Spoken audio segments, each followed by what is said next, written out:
जय बाबा की। आप सबको राम राम। आज का हमारा टॉपिक है कि जब किसी इंसान की डेथ हो जाती है तो उसको शमशान घाट में लेके जाते हैं और उस इंसान के आगे पीछे जितने भी लोग रहते हैं ना, वो सब बोलते हैं कि राम नाम सत्य है और सत्य ही गत्य है। तो मैं ये सोच रहा था कि ये सब लोग ऐसे क्यों बोलते हैं कि राम नाम सत्य है, सत्य ही गत्य है। देखो, ये जो इंसान है, ये वाला जो इंसान है, इसकी तो डेथ हो चुकी है। क्या इस इंसान को सुनाने के लिए ये बोला जा रहा है? क्योंकि देखो, इस इंसान के पास ना तो अभी मन है, ना बुद्धि है, ना शरीर है और ना ही इसकी आत्मा है। अब किसी के पास सोल ही नहीं है तो उसको ये चीज़ समझाने का तो कोई फ़ायदा ही नहीं, क्योंकि ये तो मर चुका है। तो यहाँ ये चीज़ क्लियर हो जाती है कि ये जो इंसान मर चुका है, इसको बताने के लिए नहीं है ये वर्ड।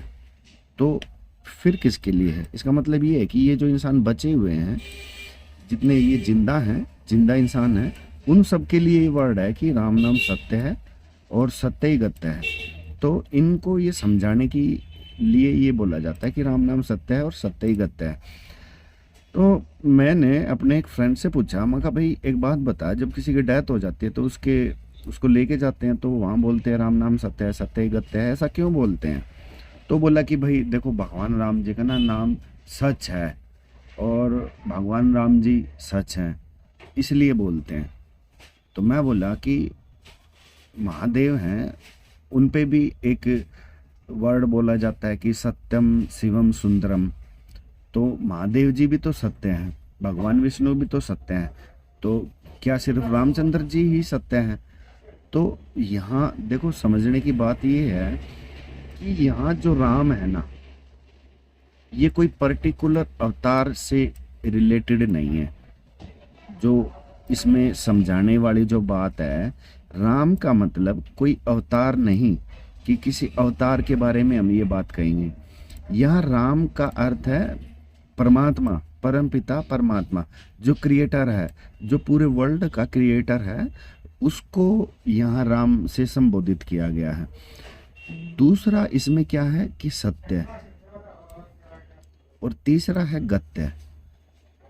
तो यहाँ जो दूसरा वर्ड है ना सत्य, तो यहाँ जिसने भी ये पंक्ति बनाई है ना, चाहे वो कोई साधु था, कोई संत था, कोई पंडित था या कोई कवि था, तो वो ना तीन चीज यहाँ मैन समझाने की कोशिश करता है कि भाई जितने भी आप जिंदा इंसान हैं, आप इन तीन चीज़ों को समझने की कोशिश करो कि राम कौन है, सत्य क्या है और गत्य क्या है। तो राम तो यहाँ समझ में आता है कि जो परमपिता परमात्मा है।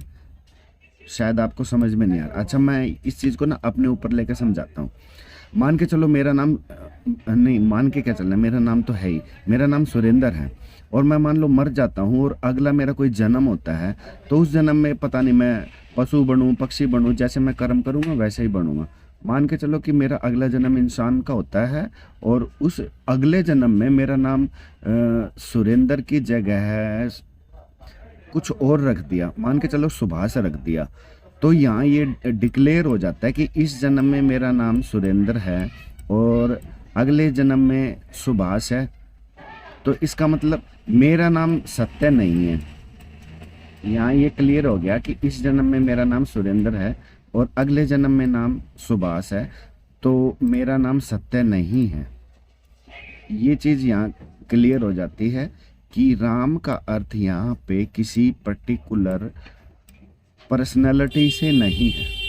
राम इज द क्रिएटर, परमपिता परमात्मा। अब दूसरा जो है, इसको क्लियर करना है कि सत्य क्या है। तो सत्य को जानने के लिए पहली बात तो एक छोटी सी वीडियो में सत्य को कभी एक्सप्लोर नहीं किया जा सकता और ना ही सत्य पे कोई बुक लिखी जा सकती। ये इतना बड़ा टॉपिक है कि इसको जानने के लिए, समझने के लिए आपको बहुत सारा टाइम देना पड़ेगा। लेकिन फिर भी मैं आपको शॉर्ट फॉर्म में बताता हूँ कि सत्य को जानने के लिए बेसिक तीन ही क्वेश्चन बोले जाते हैं। पहला क्वेश्चन ये है कि मैं कौन हूँ। हु इज आई एम, मैं कौन हूँ। दूसरा क्वेश्चन है मैं कहाँ से आया हूँ। और तीसरा क्वेश्चन है मैं यहाँ क्यों आया हूँ। तो जब आप ये जान जाओगे ना कि मैं कौन हूँ, मैं कहाँ से आया हूँ और मैं क्यों आया हूँ, तो आप सत्य को जान जाओगे। इसकी खोज करो। और तीसरा गत्य है, जब इंसान ये जान जाता है मैं कौन हूँ, मैं कहाँ से आया हूँ और मैं क्यों आया हूँ, तो फिर उसका सिक्का चल जाता है। सिक्का कैसे चल जाता है कि आज जो सिस्टम है वो हमको सिस्टम के हिसाब से चलना पड़ता है। जितने भी प्रकृति के और परमात्मा के पैरामीटर हैं हमको उनके हिसाब से चलना पड़ेगा। अगर हमने एक भी पैरामीटर को तोड़ दिया तो सारा कर्मों का जो बैलेंस है वो सारा खराब हो जाएगा। मान के चलो अगर हम किसी को मार देते हैं तो उससे हमारे कर्म खराब हो गए, मतलब प्रकृति का पैरामीटर खराब हो गया। जब इंसान ना ये जान जाता है मैं कौन हूँ, मैं कहाँ से आया हूँ और मैं क्यों आया हूँ, अपने सत्य को जान जाता है, अपने इस शरीर के सत्य को नहीं, सोल के सत्य को, आत्मा के सत्य को, कि आत्मा का क्रिएटर कौन है और उसने आत्मा को क्यों बनाया है। जब इस सत्य को इंसान जान जाता है तो पूरे वर्ल्ड के पैरामीटर उस इंसान के हिसाब से वहाँ काम करते हैं। अब देखो मैं ऐसे ही बैठ के ना नेट पे पढ़ रहा था कि यहाँ पे किसी ने लिखा है कि एक सेकंड,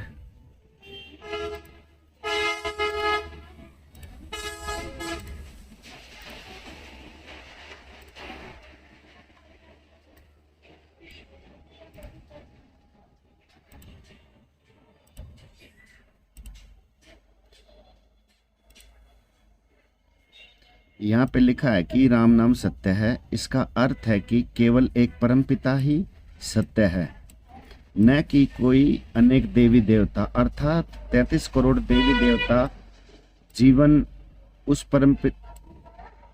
हाँ, तो ये कह रहा है कि यहाँ पे ना ये कहना चाह रहा है कि केवल एक परम पिता परमात्मा ही सत्य है और जो बाकी के जो 33 करोड़ देवी देवता हैं, देखो हम किसी का यहाँ अपमान नहीं कर रहे हैं, मतलब जितने भी देवी देवताओं के बारे में बोला जाता है, जो जो जो मैंने आज तक सुना है कि जितने भी देवी देवता होते हैं ना, इनके शरीर की एक उम्र होती है, 1000 साल, 100 साल, 1000 साल, जितनी भी उम्र होती है, उसके बाद इनका शरीर चेंज हो जाता है और उसकी जगह को कोई और ले लेता है। जैसे इंद्रदेव हैं, बताते हैं इंद्रदेव का शासन काल इतने समय तक रहेगा, फिर दूसरा कोई देवता आएगा जिसके अच्छे कर्म रहेंगे, वो देवता बनेगा और फिर वहाँ वो इंद्रलोक को वो संभालेगा। यहाँ मैं पढ़ने की बात यह है कि राम नाम सत्य है, अर्थात केवल परमपिता परमात्मा ही सत्य है, उसके अलावा कोई देवी देवता सत्य नहीं है। जीवन उस परमपिता परमात्मा की खोज के लिए मिलता है।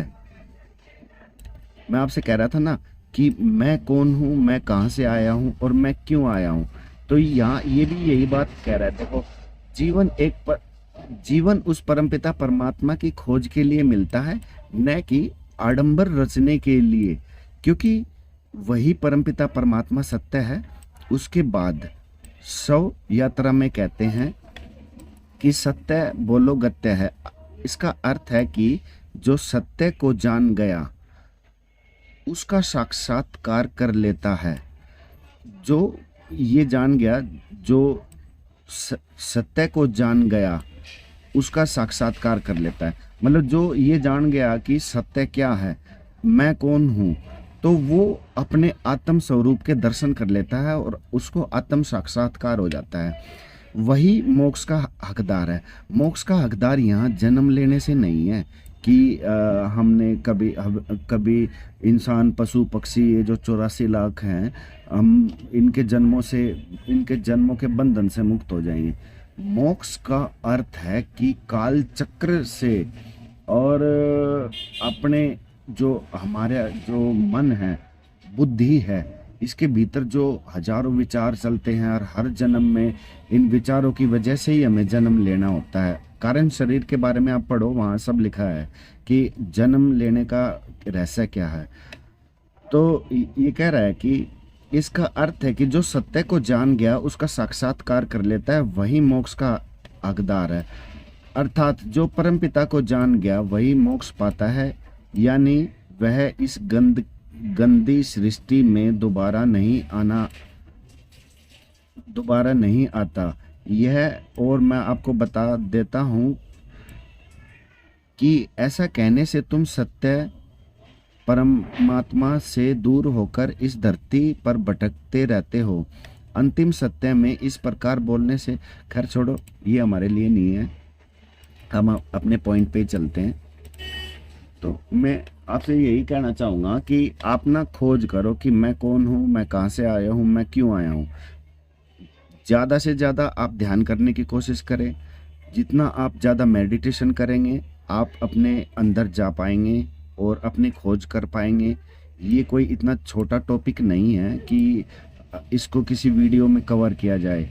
तो आप इस बात पे विचार ज़रूर करिएगा कि ये रीत क्यों चलती आ रही है। राम नाम सत्य है और सत्य ही गत्य है। ये विचार करने का विषय है।